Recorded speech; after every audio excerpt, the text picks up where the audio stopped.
সকলোকে এটা শৰ্ট ভিডিঅ'ৰ পৰা স্বাগতম জনালোঁ।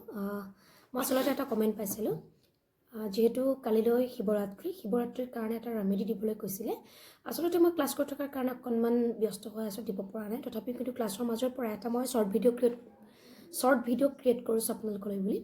আপোনালোকে অহাকালি অৰ্থাৎ 26 তাৰিখে যি শিৱৰাত্ৰি, সেই শিৱৰাত্ৰিত আপোনালোকে শিৱলিংগত কি কি অৰ্পণ কৰিলে আপোনালোকৰ বাধা নাইকিয়া হ'ব, তাৰ ওপৰত কেইটামান ৰেমেডি লৈ আহিছোঁ মই।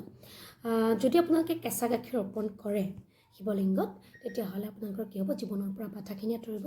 আৰু শিৱলিংগত মৌ যদি আগবঢ়ায়, তেতিয়া আপোনালোকৰ কি হ'ব, TB ৰোগৰ পৰা আপোনালোকে নিৰাময় পাব পাৰিব।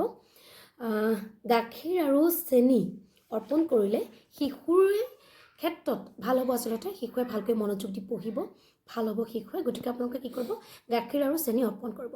তাৰ লগতে এটা ধান আপোনালোকে শস্যৰ কাৰণে অৰ্পণ কৰিব পাৰে, যিটো নেকি ধান আপোনালোকে ধানখিনি ভাল হ'ব বুলি এনেকৈ মেনিফেষ্ট কৰি আৰু ইণ্টেনশ্যন ৰাখি আপোনালোকে ধানটো থৈ আহিব পাৰে, বা অৰ্পণ কৰি দিয়াৰ পিছতো লৈ আহিব নাপায়, যিহেতু আপোনালোকে অৰ্পণ কৰিব পাৰে।